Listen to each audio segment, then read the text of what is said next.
Hey everybody, it's Brian. Still doing my countdown to Badwater135. This time next week I'll be out on the course, probably maybe somewhere around mile 80, I hope, 80 or 90. So of course it'll be somewhere around 120 degrees. And Laura, when we started, it wasn't much cooler than that here, was it?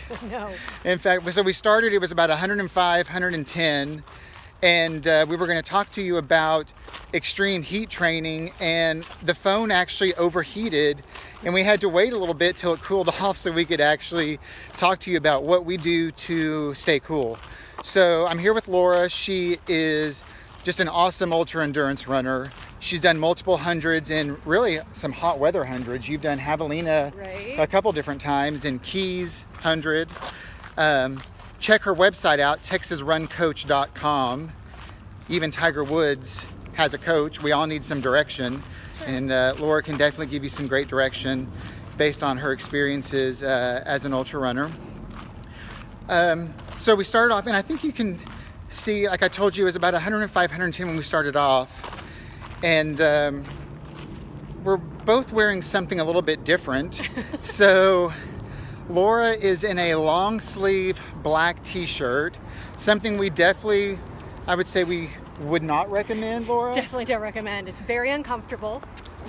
But we, are out here a lot training and see people wearing, black t-shirts, sauna suits, sauna suits, leggings. Yeah, and all of those can be good and serve their purpose at times. But if you, at the dance club maybe.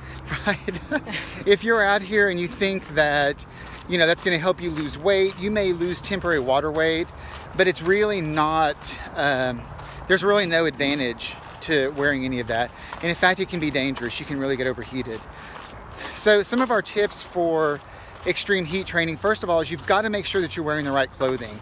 A long sleeve black cotton t-shirt when it's 105, 110 degrees, probably not the smartest thing. Yeah. I'm dying over here. Yeah, she's dying. But so what I plan on wearing out in Death Valley next week is something similar to this. So this is a lightweight white tech shirt. It wicks the moisture away from my body. It's really cool. Provides UV protection from the sun. And it's just a really, really good material. Now I will say, not all tech material is the same, so you're definitely going to want to feel and make sure it's something that's lightweight. There's something that they promote as UV material that almost feels like vinyl, and to me it just almost, it's uncomfortable and it's scratchy. But definitely wear something at least light in color, will help keep you cool. Around my neck, I've got something that's similar to a bandana.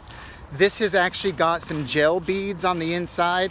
I think this is a Buff brand, if I'm not mistaken. I love but it's got these sort of gel beads on the inside, and you soak it in water in about 10 or 15 minutes. It puffs up and it stays wet for probably about 4 or 5 days. After I do a race, I have to put it outside and let it dry out. And it takes a really long time to dry out. So this is great because it's just water on your neck. It drips down, keeps you cool. It's a great tool for heat. And then you can see this thing that's waving in the wind is called a neck drape. Great when you're in the middle of, in the heat of the day. Even more so when the sun is at an angle. Because, if it's high enough up, if you're wearing a cap, it'll keep the sun out of your face. But if it's at an angle, it'll either be on your neck or, on your face, it's really uncomfortable, it's really hot. The thing I like about this neck drape is there's a bungee cord and it actually fits. It's not actually attached to my hat. This is just, actually just around the top here. So I can switch hats if I want to. You can see right now it's a little windy. And so this is sort of waving in the wind, so the sun is on my face. I can actually pull this around. It's got a snap, and so I can snap it, and that way it'll keep it from blowing in the breeze. When I was out training in Death Valley a month ago, it was really windy, and the one that I had was just, flapping around. It was really, really sort of frustrating. It wasn't very effective, so this one is much better. And then the last thing is I'm actually wearing long sleeves right now. So I think your intuition would say, well, why are you wearing compression sleeves in the heat? It seems like that would just be a lot hotter. But actually wearing long sleeves, compression like this is cooler. I can get them wet and it just keeps my arms really cool. It provides some protection from the sun, so I don't have to put on as much sunscreen, and they just really work. You can tuck some ice in the top too. Yeah, absolutely. Yeah, you can put ice in them, and you don't have to use sleeves. I think even a long sleeve tech shirt, Laura, would probably... I've even used so much as a long sleeve fishing shirt just to keep the sun off of me. It keeps me cooler. Yeah, and even if it's loose, even if it's not a compression sleeve, it'll still do the same job. And the same thing with this sort of neckerchief, I guess you would call it, that's got the beads that I'm using. You can use a bandana. It's a regular old bandana. With ice. Roll some ice up in it. You can tuck it up in the back of your hat to keep the sun off the back of your neck. Yeah. Anything to reduce the solar warmth on your body is going to help keep you cooler.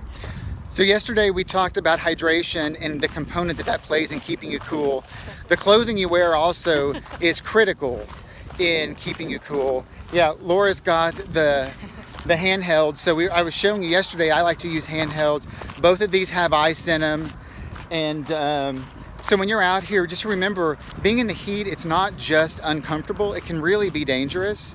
You can really get into some trouble. So make sure that you're wearing the right clothing. You've got the proper hydration, and most importantly, work up to being in the heat. And remember, when you're heat training, you have to acclimate, and little at a time, it goes a long way. Little at a time goes a long ways. Time on the feet, time in the heat, and before long, you'll be hopefully ready to be out there and run Badwater with me sometime. Mm-hmm. Thanks, guys. Bye, y'all.